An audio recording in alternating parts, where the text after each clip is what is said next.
right. So I saw this on I think on Instagram the other day. A post. Yeah. Who is the best lightweight in Canada? There was a few pictures. There was like 4 guys. Now I'm relevant. See, that's what I'm saying.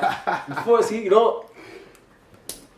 when I get that belt, y'all can take my number right now. 281-330-8004. What do you want to do? Text you or call you? What do you want? You know what I'm saying? That's my number. For those who know, that's the Mike Jones back then. What do you want? A text or a phone call? Text me. Just text that number. Text that number. You know, now I'm relevant. Right. I mean, like, shout out to the win. Like, they gave me my roses prior. You know what I'm saying? Regardless, before all this was happening, anyways. You know, before I had the Miami thing, anyway. So, but but your talent's gonna speak to it. For sure. But being active. Yeah, exactly. Is gonna make the difference. Right? Yeah, exactly. You know, so.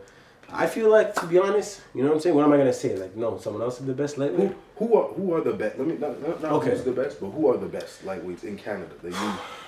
And I have to say, like, you know, for my lack of knowledge of boxing, it's crazy. It's like, it's unprecedented because I don't know boxing so much. It's weird. You mean current boxers? Yeah, it's crazy. You lying, nigga. Okay. I mean, like, the best lightweight in my opinion, honestly, is. Like, if I'm going to say who's the best, right, and remove myself, obviously. No, not the best, but who are some of the best? If you but that's what I don't even know enough. Who was on there? Okay. Let me give it to you. Okay. If I agree with who was there. So we have Lucas Bahdi. Definitely, yeah, he's definitely up there. He's one of the top ones. For sure. We got Josh O'Reilly.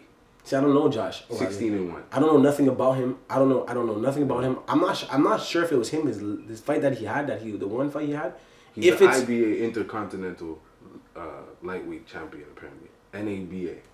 I want to check his box record because I think, forgive me if I'm mistaken. Right. I think he got knocked out bad in his first in the first round of. That's what the loss was. Yeah, you know. So, like, I don't know, like. If we're gonna compare him to just Canadian fighters, I don't know him enough, or I've never been in the ring with him at all. You know, like Bahdi, I could vouch for. You know, I had a training camp with. He was in part of my training camp for we had certain sparring matches to get in. Right. Yeah, he's tough. He's serious. You know, he's really serious. Let me tell you, there's obviously. And who else? Yeah. We have Arthur. Hold on, let me see. Oh, Arthur too. It's true, but Arthur, but I can't pronounce. Yeah. I sparred him many years ago. He signed a match with. Yeah, he signed a match with. He's up there too, and he's definitely doing his thing. You know, like as far as I would say. You sparred him? Yeah, a long time ago. But as far as I would say honestly, I would say he's doing the most because he's on Matchroom. You know what I mean? He won his last fight against another prospect. But is he the best? Is he the best? Are these the 4 best lightweights? It's you, Arthur, Josh O'Reilly. Oh, if we're gonna say who the 4 best weights, I'll definitely have to say that because the only thing that's different about me compared to everyone else is my journey, which you guys all heard. You know what I'm saying?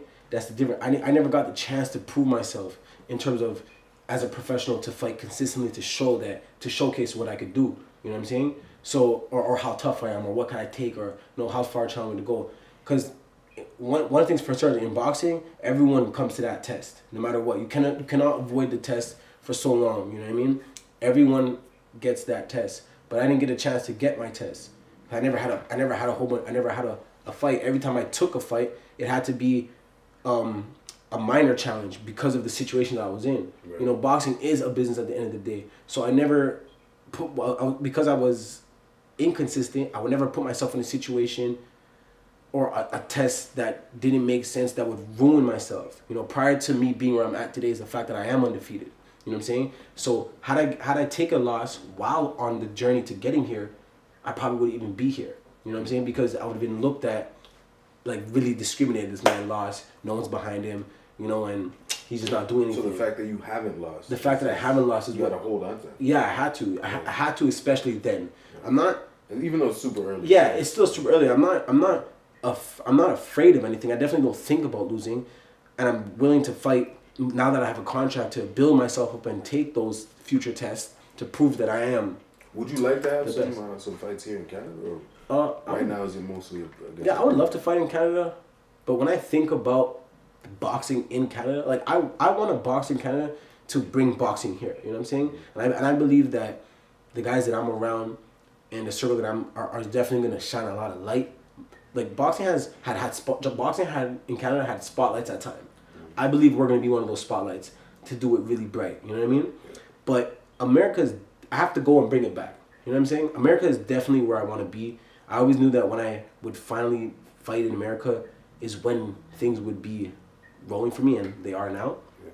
You know, America is the place where you can make a lot of noise and a lot of money, and you know, that American dream in a sense. You know what I'm saying? So I want to do that and then bring it back, because once I can make a name for myself or prove myself, I could easily pack a stage in Canada.